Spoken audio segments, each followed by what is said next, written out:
where the flowers bloom and the sunshine glows. There's normal gardens where the beauty grows. Every leaf tells a story, every seed takes flight.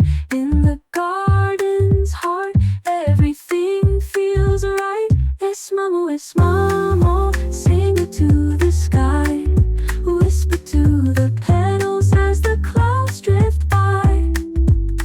Es mamo, let the green roots run, dancing with the daisies in the morning sun.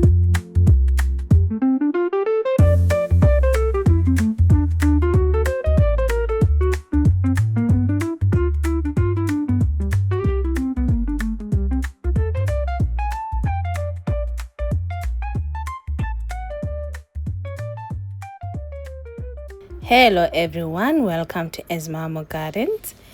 Happy to have you back. If you're new, welcome. Today I want us to look at this beautiful succulent. It's called Barberton Groundsel, also known as Senecio barbertonicus. It's a drought-tolerant evergreen succulent shrub native to southern Africa. It is also known for its bright yellow, sweet-scented winter flowers. This plant can reach about 1.8 meters in height.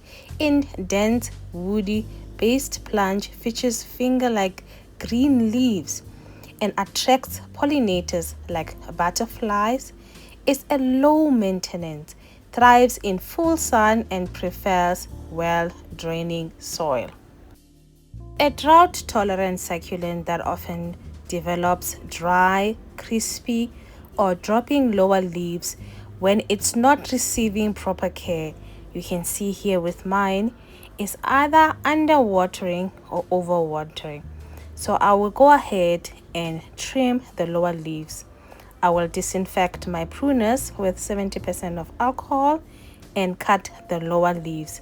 I've already go ahead and cut some, and I'll go and continue cutting the rest. While shedding some lower leaves is normal, widespread drying usually indicate a need to adjust watering or lighting. While it is drought tolerant, the succulent still needs water. If the soil remains bone dry too long, the plant will use up stored moisture, causing leaves to become crispy and die. I can see here that the roots are coming out of the bottom of the pot. We might need to repot this plant. This one here is a propagation from this plant. It fell over and broke some of the stems, and I went ahead and propagated this plant. It is so easy to propagate.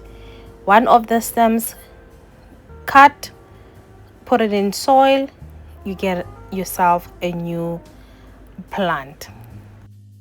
With proper observation, I can see that this propagation is a success because we have new growth. The new growth is normally lighter.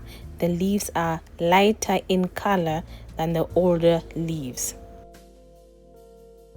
And right here, it's the recent propagation that I did when this plant fell over. So I think that is heavy for that pot, and I just popped this in here. I tried to propagate the leaves, these finger-like leaves. They do not catch at all. They just dry and die. So I tried propagating them. It doesn't propagate. If you have, please let me know. But I tried it. It doesn't work. The leaves don't propagate. Only from the stem. If you cut the stem, it will take. But the leaves, they don't take. So I tried it. This is an evergreen shrub that blooms in winter, that provides nectars for butterflies in winter. It's well suited for arid and semi-arid gardens. This plant prefers bright light and some direct sun. Average warmth, tolerates mild cold but not frost. Not frost. It's soil rich, well draining, moderate moisture. Allow soil to dry slightly between waterings and avoid water logging. Regular feeding during growing season is easy to propagate from cuttings. Easy to propagate from cuttings. This plant, you can have many as you want from cuttings. This is where it fell, and I took the cuttings from, because it breaks easily. Once it falls, it just breaks, and I take the cuttings and I propagate it. So I will show you how to take your cuttings and propagate it today. And it can spread quickly in favorable condition. Pruning may be needed to maintain its shape. And if you want that compact shape, prune it hard. Prune it right down and you will have that compact shape. Okay, we'll go ahead and take our cutting. So I think I'll cut this one right here. It's got this finger-like leaves that are attached to the stem. So wherever the stems, where the leaves come out, you can cut below that. So it doesn't have actual nodes. It's like internodes that are joined together where the leaves comes out. So you can propagate it from there. So what we need to do is make sure that we take as much as the lower leaves as possible, because we want the stem only to be submerged into the soil. While stem cuttings can be placed in water, soil propagation is generally more successful. And this should be done between spring or summer. Although leaf propagation can work, I have not found success. I could have taken all these leaves that I've taken from the stem and propagated them, but I haven't found success. I will use the rooting hormone. So what I need to do is leave this to callus. Leave it to dry for at least 3 days. So I will use the same pot that I have this other propagation in with it. I will remove this just to make space. And what? It is rotting. It is rotting. Look at that. It is rotting. But it's fine. It's salvageable, I think. So let's just put the other cutting in here, and we're not gonna water it for at least 3 days. And just dunk it into the rooting hormone, and we're gonna place it in well draining soil. Make sure that the soil is well draining, that it doesn't sit in water.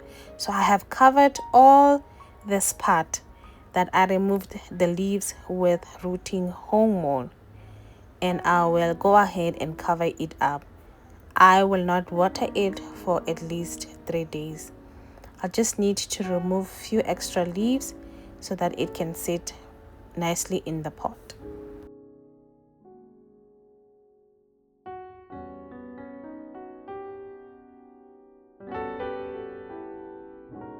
I will go ahead and cover it with soil.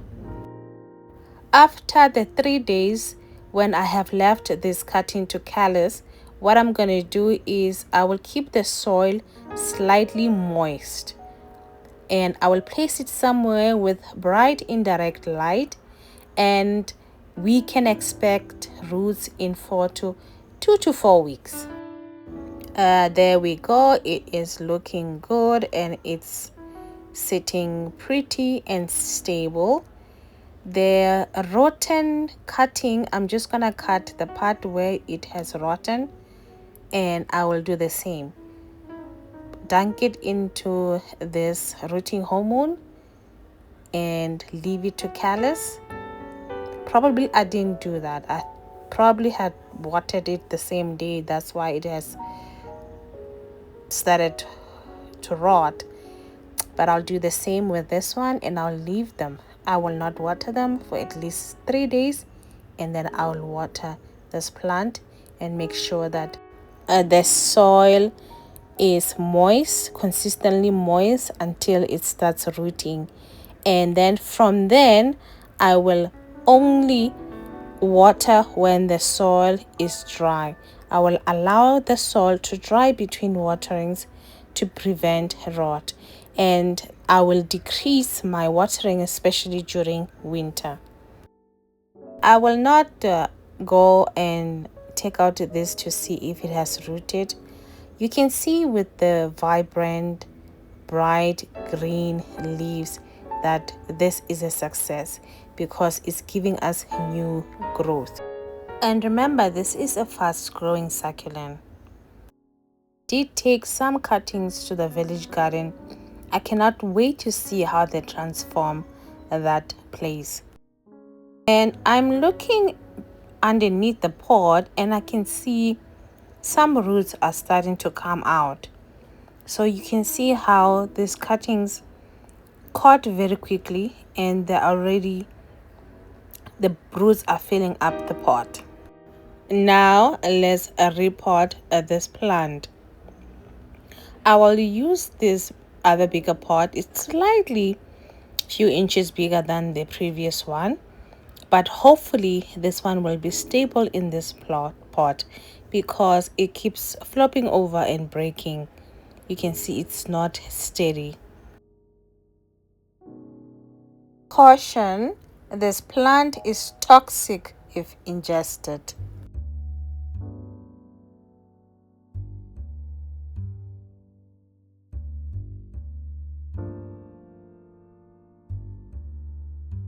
Hopefully it's not that root bound. What? There is roots coming out of the bottom and it looks like it's barely. What's happening? Okay, but anyway, let's just make sure it's steady in this pot and fill it up with soil.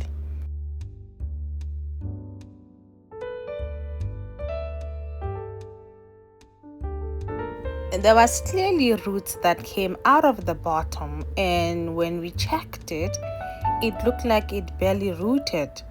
These were also cuttings to just give you an update, and that's why I'm saying it's a fast growing a succulent shrub, and it's beautiful for structural planting and architectural gardening. It'll give you a texture of green, and its upright bushy form makes it a great background shrub or a natural screen. Use it to add a vertical interest in mixed beds. The lime green cylindrical leaf contrasts well with stone and gravel, adding a texture and color. Also for container planting, it works well in large pots for patios or country yards, especially where you want year-round greenery and seasonal bursts of yellow smelling, beautiful smelling flowers.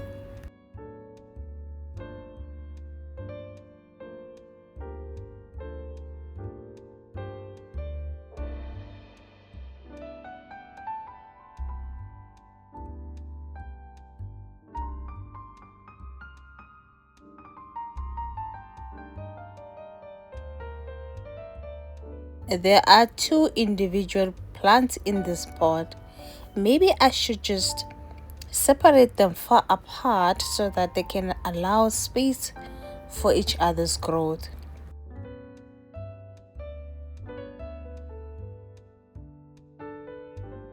Let's create that space in between.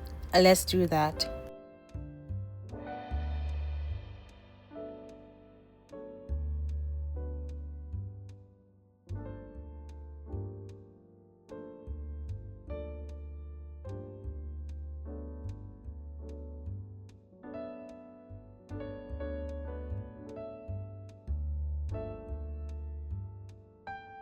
There is enough space apart from each other.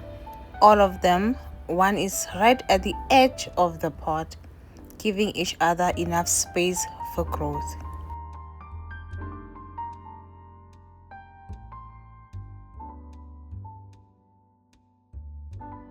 And we'll go ahead and fill it up with soil.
Looking at the texture of the soil, it's well draining soil mixture. And the next thing that is left to be done is to water this in and leave it somewhere where it can receive bright direct light. This I will leave it for at least 3 days without watering it, then I will water it moderately until it starts rooting.